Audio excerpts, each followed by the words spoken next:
Hi hello வணக்கம்.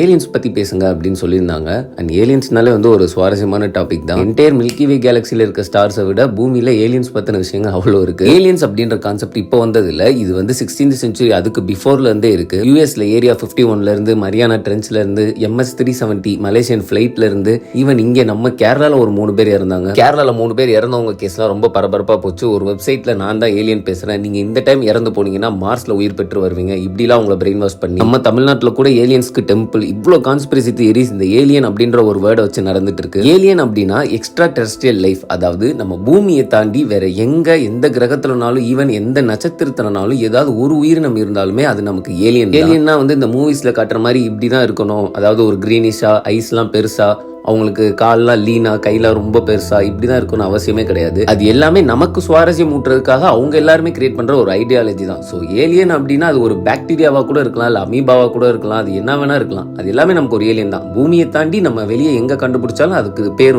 Alien தான். Maximum நீங்க இன்டர்நெட்ல பாக்குற வீடியோ இதுதான் ஏலியன், இது உண்மையான ஏலியன் அப்படின்னு பாக்குற எல்லா வீடியோமே போய் தான். UFO அதாவது அன்டிஃபைன்ட் ஃபிளையிங் ஆப்ஜெக்ட், இவங்களோட வேலை என்ன அப்படின்னா வானத்துல ஏதாவது மிஸ்டீரியஸான ஆப்ஜெக்ட் பறந்துச்சுன்னா அதை ட்ராக் பண்றது தான். இவங்ககிட்ட இருந்து அபிஷியலா ஏதாவது ஒரு விஷயம் வராது எதுவுமே ஏலியனே கிடையாது. இப்போ வெளியே ஏலியன்ஸே இருந்தாலுமே அவங்க நம்மள மாதிரி தான் இருக்கணும்னு எந்த அவசியமே கிடையாது. ஏன்னா நம்ம கிரகம் நம்ம டெம்பரேச்சருக்கு நம்ம எப்படி இருக்கும், ஏலியன்ஸ் இருக்க கிரகம் எப்படி இருக்கும்னு தெரியாது, அங்க டெம்பரேச்சர் எப்படி இருக்கும்னு தெரியாது. அவங்க நம்மள மாதிரி ஹியூமன் மாதிரி தான் பரிணாமம் அடையணும்ன்ற எந்த அவசியமும் கிடையாது. நம்மள மாதிரி அவங்களுக்கு பிரெயின் இருக்கணும் அப்படின்ற எந்த அவசியமுமே கிடையாது. சோ நம்மள மாதிரி தான் இருப்பாங்க அப்படின்றது ஒரு ஜஸ்ட் ஒரு எக்ஸ்பெக்டேஷன் தான். ஏலியன் தியரிஸ்ல குறிப்பிட்ட ஒரு தியரி எனக்கு ரொம்ப பிடிக்கும். என்ன அப்படின்னா ஸ்டார்ஸ் எல்லாம் அவங்க கண்ட்ரோல் பண்றாங்க, அவங்க தான் இந்த பிளானட்லாம் அரேஞ்ச் பண்றாங்க, இந்த மாதிரி ஒரு தியரி இருக்கும். இது கொஞ்சம் சுவாரஸ்யமா இருக்கும் கேட்கறதுக்கு, பட் தியரி தான், உண்மை கிடையாது. And thank you, stay with me.